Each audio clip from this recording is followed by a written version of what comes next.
Hello दोस्तों। आज हम आज की क्लास में हम डिस्कस करेंगे concept of causation of disease. कल हमने डिस्कस किया था concept of health and illness. ये हमने ओवरव्यू जस्ट किया था, इसका हम डिटेल में ज़्यादा नहीं गए थे। लेकिन आज जो concept of causation of disease जो टॉपिक है, इसमें आज हम डिटेल में जाएंगे और डिटेल में इस टॉपिक को समझेंगे और एग्जाम में कैसे लिखेंगे और उसको एग्जाम के लिए कैसे इजी बना सकते हैं, कैसे याद रख सकते हैं, वो सब हम इस क्लास में देखेंगे। तो आइए बने रहिए इस पूरी क्लास में और देखिए, लास्ट तक देखिए। और देखेंगे हम इसमें ये करेंगे कि कैसे उसको एग्जाम के लिए हम इजीली ट्रिक के थ्रू कैसे याद रख सकते हैं। तो आइए देखते हैं concept of concept of causation of disease.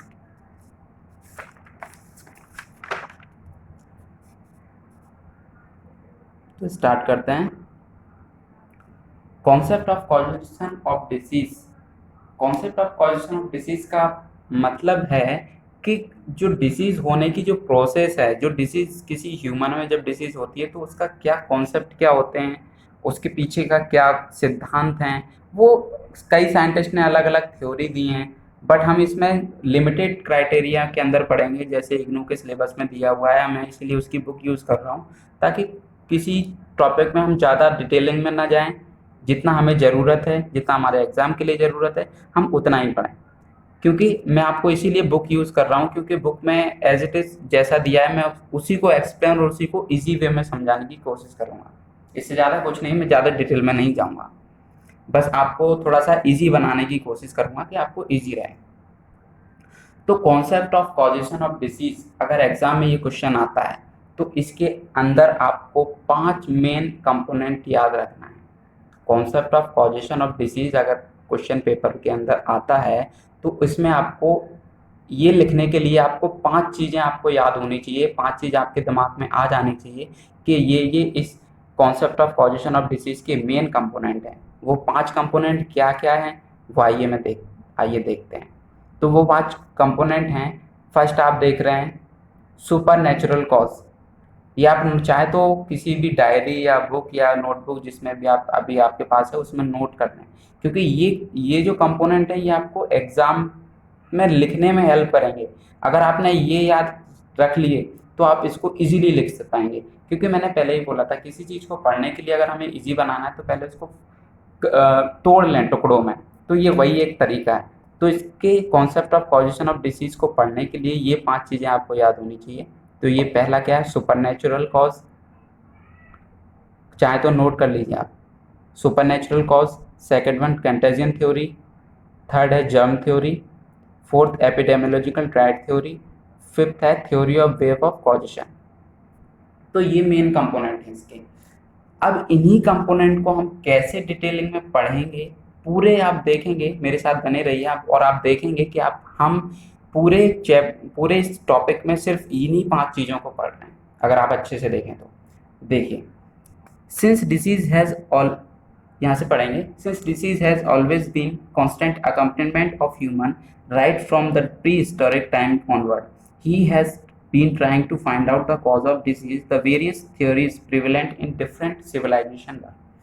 इनका कहने का मतलब ये है कि जब से ह्यूमन है, ह्यूमन के साथ हमेशा बीमारी को देखा गया है। मतलब जहाँ जहाँ ह्यूमन रहा है वहाँ वहाँ बीमारी उसके साथ रही है। और साथ ही साथ इस पर इसके क्यों हुई बीमारी, कैसे हुई, इस पर तभी से रिसर्च चल रही है, तभी से कोई ना कोई ढूंढने की कोशिश कर रहा है कि इसका कॉज क्या था।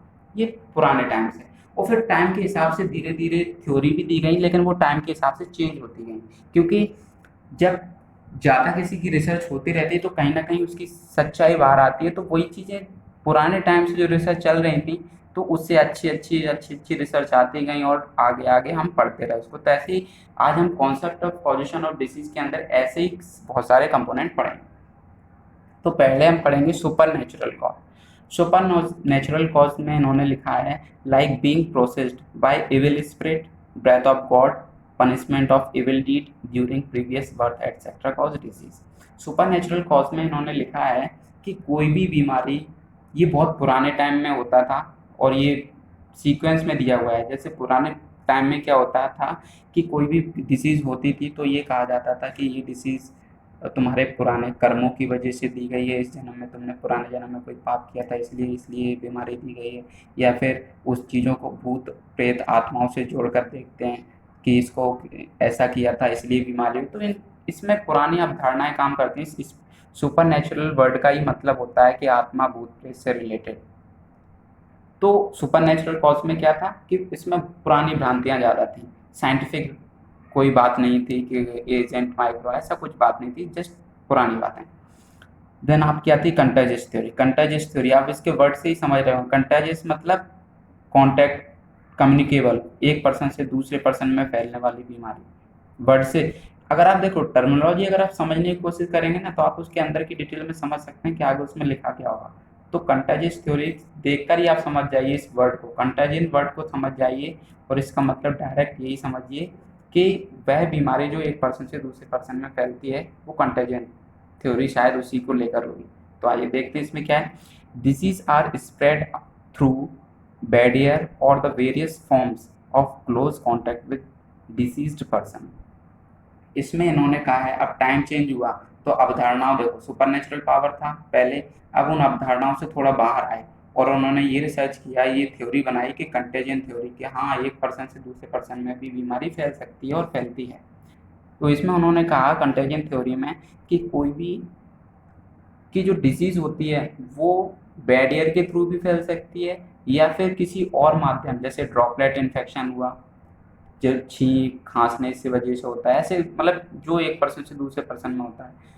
तो आपका कांटेक्ट कांटेक्ट से होता है, ड्रॉपलेट इन्फेक्शन हो गया आपका, जो कम्युनिकेबल डिसीज हैं one person to another person में फैलती हैं, ये कंटेजियन थ्योरी उस पर बेस्ड है। तो कंटेजियन थ्योरी में यही दिया हुआ है। देन आप आते हैं जर्म थ्योरी। अब इन दोनों से हटके थोड़ा और रिसर्च हुई आगे।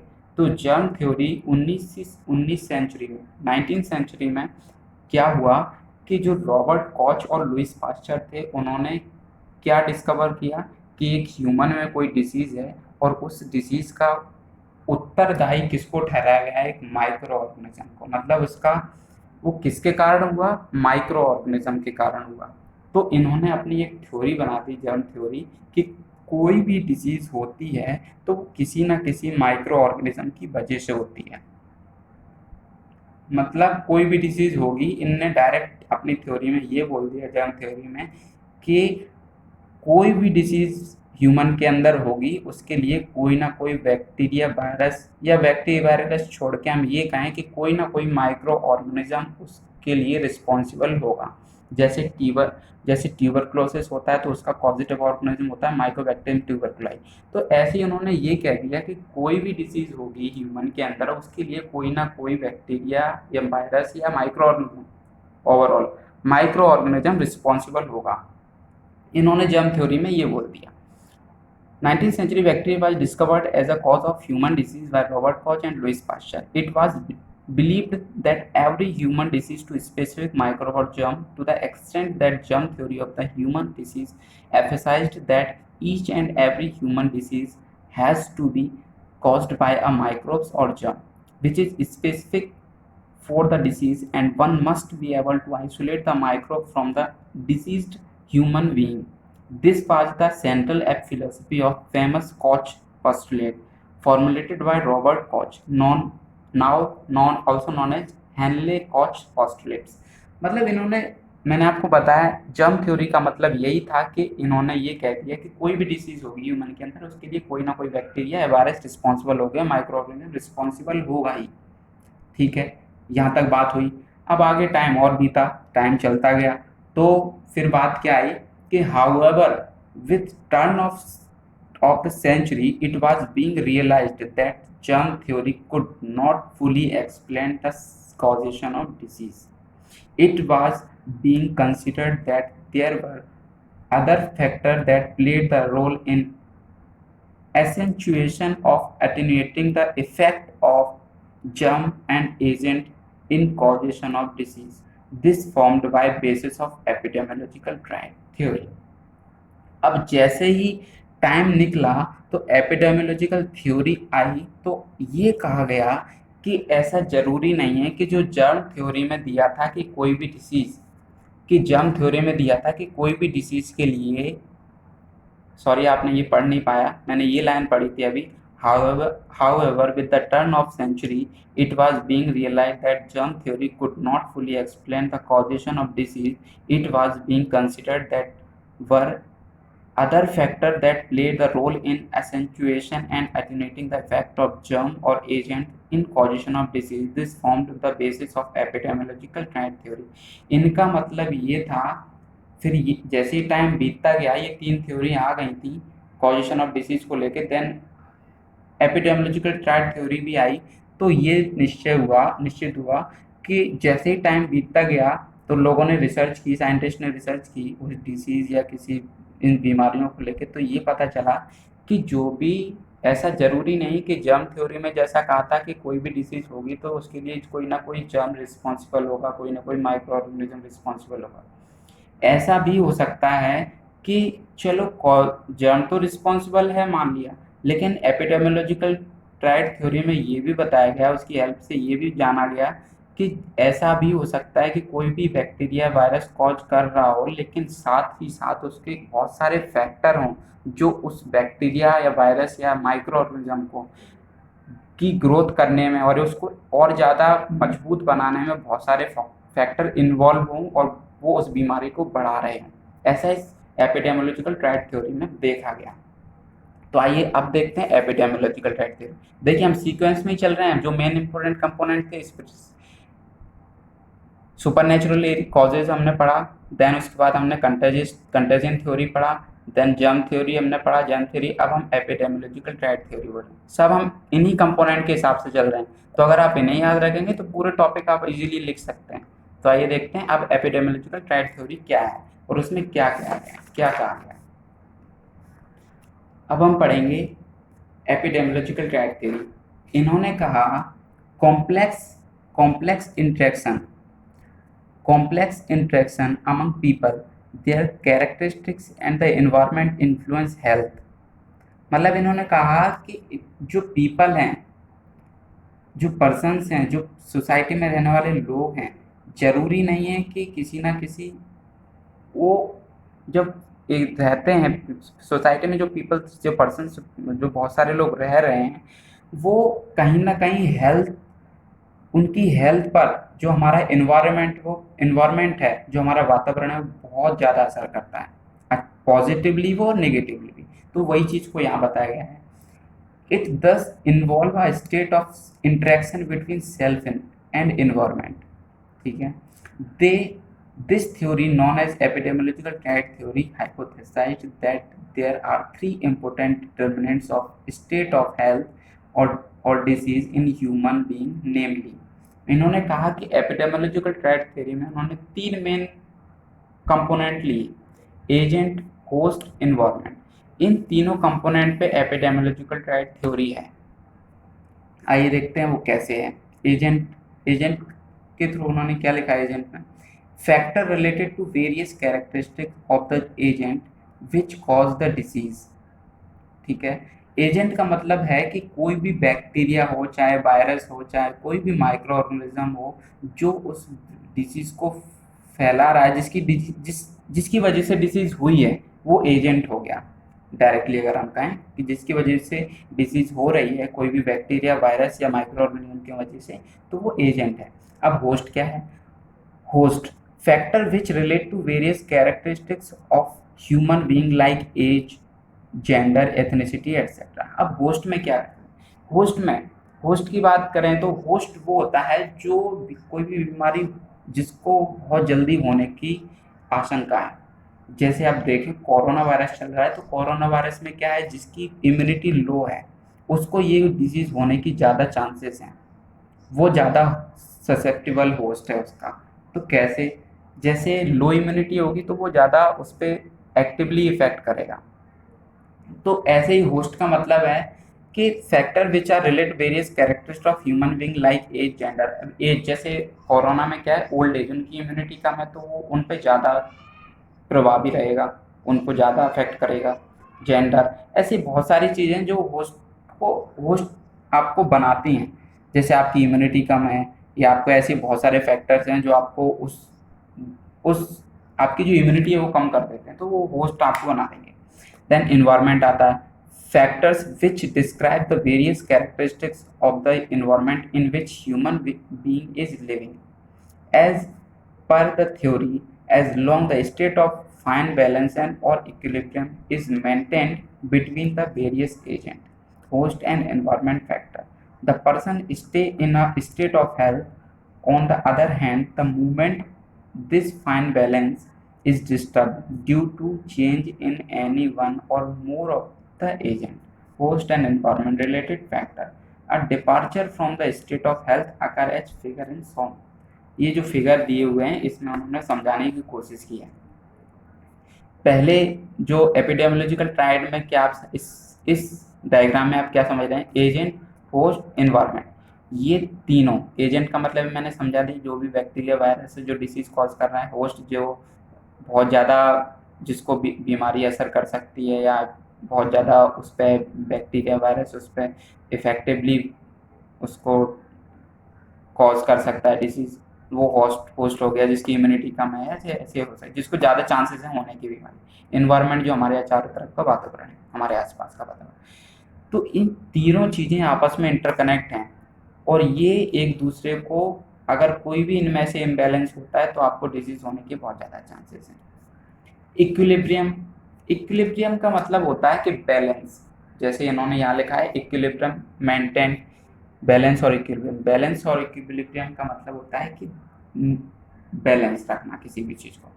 होस्ट, हेल्थ एंड एजेंट, ये तीनों कंपोनेंट्स एक दूसरे के लिए बहुत इम्पोर्टेंट हैं, बिना एक दूसरे के कोई भी काम नहीं चलेगा। इन सब का एक्टिवली एक साथ और हेल्दी होना बहुत ज़रूरी है, होस्ट, हेल्थ एंड, इसलिए इन तीनों के बीच में बैलेंस होना बहुत ज़रूरी है, इन तीनों के बीच में। देन थर्ड आपका आता है कि डिस्टर्ब बैलेंस। डिस्टर्ब बैलेंस होगा तो क्या, अब डिस्टर्ब बैलेंस ये होगा, सपोज दैट एजेंट है, होस्ट है, एनवायरनमेंट। एजेंट है आपका मान लो कोरोना वायरस, कोविड-19 एग्जाम्पल के तौर पे समझते हैं, कोरोना वायरस है, एजेंट है आपका कोविड-19। होस्ट में क्या हो गया, मान लो आपकी एज मान लीजिए 26 है, 26 है आपकी एज, जिसकी वजह से आपकी इम्यूनिटी वगैरह, आप हेल्दी हैं, सब कुछ है, एक्टिव है, सब कुछ है। इन्वायरमेंट आपका, आप क्राउडेड में नहीं हैं, वो घर में रह रहे हैं, बाहर नहीं जा रहे हैं घर से, और सोशल डिस्टेंसिंग मेंटेन कर रहे हैं, ये आपका इन्वायरमेंट हो गया, सोशल डिस्टेंसिंग। और दूसरा आप क्राउड में नहीं है, खाली जगह में है, वातावरण आपका हेल्दी है, वो सब हो गया। तो अभी एक डिसीज नहीं होगी, लेकिन अगर एजेंट, ये तो कोविड-19 था, होस्ट का मतलब यहाँ आपकी एज उम्र 26 थी और आपकी इम्यूनिटी अच्छी थी, आप पूरे हेल्दी थे, कोई डिसीज नहीं थी आपको पहले से। अब मानिए लॉकडाउन के चलते आपको पता चला कि आपको कोई बीमारी हो गई जिसकी वजह से आपकी इम्यूनिटी लो हो गई। इम्यूनिटी लो हो गई मतलब आपकी जो इम्यूनिटी थी, डिसीज से लड़ने की क्षमता वो कम हो गई। तो अब आपका जो एजेंट है वो आप पे बहुत जल्दी इफेक्ट करेगा और आपको कोरोना वायरस होने के बहुत ज़्यादा चांसेस हैं। तो कैसे होगा, इनमें एक भी बैलेंस जो था तीनों के बीच में, वो बैलेंस घट गया, आपको इम्यूनिटी कम हो गई तो आपको हो गया, ठीक है। अदरवाइज चलो अगर आपकी एज भी ठीक है, कोई बात नहीं, अभी ये दोनों फिर से हेल्दी कर देते हैं, ये 26 इसको डिसीज नहीं हुई, एजेंट, होस्ट। अब आते हैं एनवायरनमेंट। एनवायरनमेंट, अगर आप क्राउडेड पीपल में, क्राउडेड प्लेस में रह रहे हैं जहाँ पे बहुत सारे लोग हैं और बाहर से आए हुए लोग हैं, जो बाहर घूमते रहते हैं, उनके साथ बैठे हुए हैं, ये आपका एनवायरनमेंट है, आप उनके पास हैं, उनके साथ हैं, तब आपको फिर से आपका ये बैलेंस बिगड़ गया, तो फिर आपको ये होने के ज़्यादा चांसेस है, कोविड-19। तो इन कहने का मतलब ये है कि ये तीनों में अगर बैलेंस बिगड़ेगा तो आपको डिजीज होने के ज़्यादा चांसेस हैं, ऐसा उन्होंने कहा। और इस थ्योरी से उन्होंने समझाने की कोशिश की कि सिर्फ एजेंट अकेला जरूरी नहीं है, आपको और भी फैक्टर हैं जो आपको उस चीज़ से, और भी फैक्टर हैं, एजेंट के अलावा और भी फैक्टर हैं जो आपको डिसीज कॉज कर सकते हैं। जैसे आप, मैंने इसमें बताया कि बैलेंस कहीं भी बिगड़ता है, इसमें सिर्फ एजेंट रिस्पॉन्सिबल नहीं है, आपका एनवायरनमेंट रिस्पॉन्सिबल है, आपका इम्यूनिटी रिस्पॉन्सिबल है, और भी फैक्टर हैं जो रिस्पॉन्सिबल हैं, आपकी न्यूट्रिशियस डाइट, आप कैसा खाते हैं कैसा पीते हैं जिसकी वजह से इम्यूनिटी आप में है नहीं है, तो वो सारी चीज़ें हैं। तो यहाँ ये बैलेंस होना बहुत ज़रूरी है। आगे आते हैं आप इस टॉपिक के लास्ट पेज पे। Difficulties come up when an attempt is made to explain the causation of non-communicable disease like ischemic heart disease or road accident on the basis of epidemiological trial. For example, no single agent can be ascribed for road accident. There is complex interaction of numerous causative factors such as lack of driving experience, intake of alcohol while driving, not wearing or seat belt, poor implementation of legislation.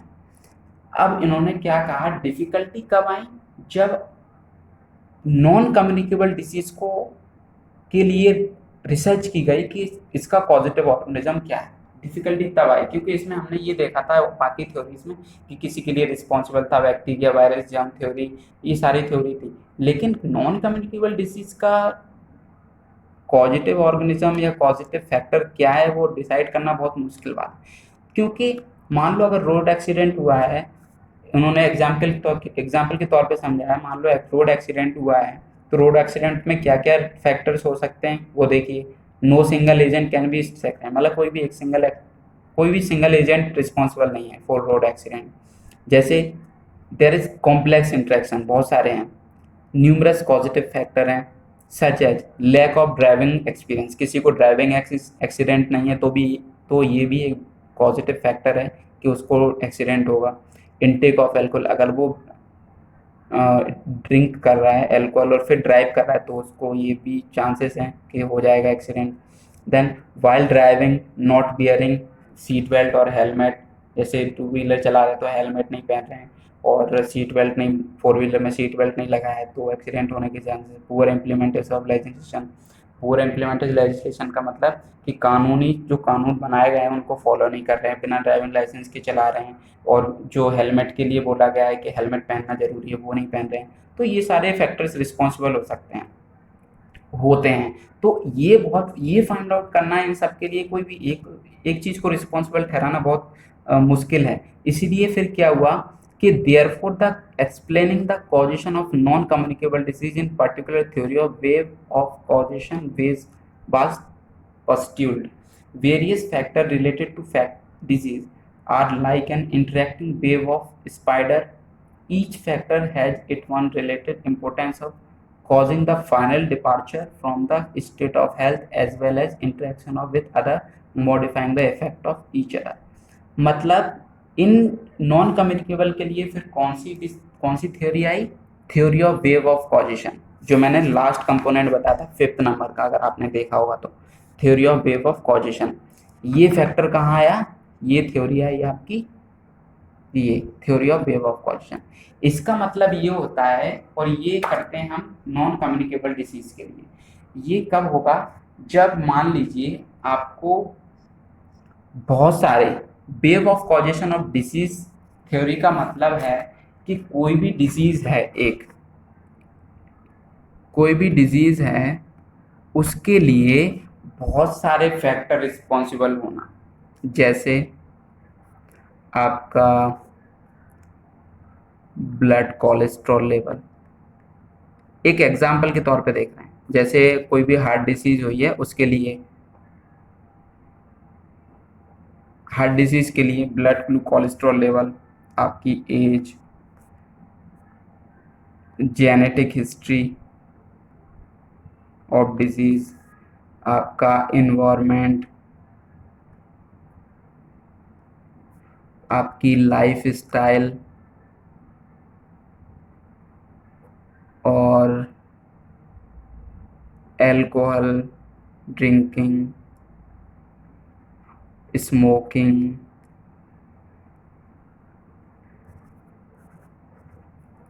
ये क्या है, ये मैं आपको समझाना चाह रहा हूँ।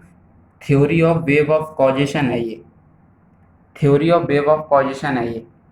इस थ्योरी ऑफ वेव ऑफ कॉजिनेशन, कॉजिनेशन का मतलब होता है, इस थ्योरी में क्या कहा गया कि बहुत सारे फैक्टर इन्वॉल्व हो सकते हैं, कोई भी एक फैक्टर इन्वॉल्व नहीं है, ये है इसका मतलब theory of wave of causation. Theory of wave of causation, ये थ्योरी है, ये आपका पांचवा जो पॉइंट था वो। इस थ्योरी का मतलब होता है कि एक डिसीज के लिए कोई भी एक एजेंट रिस्पॉन्सिबल नहीं है, बहुत सारे रिस्पॉन्सिबल हैं, वेव मकड़ी की जाल की तरह, ऐसे याद रखें वेव। तो जाल है ये, जाल एक तरह से जाल की तरह काम करता है, मतलब बहुत सारे फैक्टर्स इन्वॉल्व हैं, इसीलिए इसको theory of wave of causation बोला गया। तो एक बार ये पूरा कंप्लीट हो गया चैप्टर, और एक बार हम इसको एक ओवरव्यू ले लेते हैं। Concepts of causation of disease. आपको इसके लिए मेन 5 कंपोनेंट याद रखने हैं लिखने के लिए, एग्जाम में लिखने के लिए, जिसके लिए फर्स्ट है आपका सुपरनैचुरल कॉज, जिसमें हमने भूत प्रेत की बात की थी, आत्मा वगैरह पुराने जन्म की बातों की बात की थी, उसकी वजह से हो रहा था। दूसरा आपका आता है, दूसरा आपका था कंटाजियन थ्योरी, दूसरा कंपोनेंट। कंटाजियन थ्योरी में क्या हो रहा था, एक पर्सन से दूसरे पर्सन में जो बीमारियां फैल रही थी उसके बारे में कहा गया इस थ्योरी में। थर्ड आपका था जर्म थ्योरी, जो रॉबर्ट कॉच ने दी थी, और इन्होंने ये बोला था किसी एक बैक्टीरिया या किसी भी एक माइक्रो ऑर्गेनिज्म की वजह से ही बीमारी होती है। हर इन्होंने ये बोला था कि कोई भी बीमारी के लिए एक माइक्रो ऑर्गेनिज्म रिस्पॉन्सिबल होता है। देन आपका फोर्थ आया एपिडेमियोलॉजिकल ट्रायड थ्योरी, और फिफ्थ आपका आया थ्योरी ऑफ वेव ऑफ कॉजिशन, जिसमें ये बताया गया कि एक डिसीज के लिए बहुत सारे बैक्टीरिया, वायरस या बहुत सारे एजेंट, बहुत सारे फैक्टर रिस्पॉन्सिबल होते हैं। तो ये अगर 5 आपने 5 चीज़ें याद रख ली और इसमें क्या क्या होता है वो याद रख लिया, तो आप concept of causation of disease easily लिख सकते हैं। इस पूरे टॉपिक के ये 5 मेन कंपोनेंट हैं, ये 5 एलिमेंट अगर आपने याद रख ली इसमें क्या क्या होता है, आप ये डिसीज आराम से, ये टॉपिक आराम से लिख सकते हैं। ये रहे 5 टॉपिक, और आज की क्लास यहीं ख़त्म करते हैं, आगे फिर नेक्स्ट टॉपिक हम डिस्कस करेंगे। तो मेन आप इनको नोट करते चलिए, ये आपके लिए हेल्पफुल होंगे एग्ज़ाम के टाइम पे, क्योंकि एग्ज़ाम के टाइम पे पूरी चीज़ें नहीं पढ़ी जाती, तो ये इसलिए मैं इनको कंपोनेंट में आंसर लिखने की ट्रिक बता रहा हूँ। मैं आपको समझा कम रहा हूँ, समझा तो रहा ही हूँ, लेकिन मेन आपको ट्रिक में बता रहा हूँ कि कैसे हो सकता है। जैसे ये है concept of causation of disease में 5 कंपोनेंट थे, ऐसे हमने प्रीवियस क्लास में मेन कंपोनेंट की बात की थी। तो ये मैं आपको सिर्फ और सिर्फ लिखने के लिए हेल्पफुल होगा आपके लिए, कि आपको टुकड़ों में याद रखेंगे तो आपको ये जैसे ही आपके सामने आया कॉजिशन ऑफ डिसीज, तो आपके सामने ये 5 कंपोनेंट आएंगे, फिर ये कंपोनेंट को आप इजीली आप डिस्क्राइब कर सकते हैं। ये कोई बड़ा काम नहीं है, मेन काम याद होता है उस टॉपिक को याद रखना, वो टॉपिक टुकड़ों में याद रखेंगे तो ही याद होगा, जैसे इसके 5 कंपोनेंट हैं।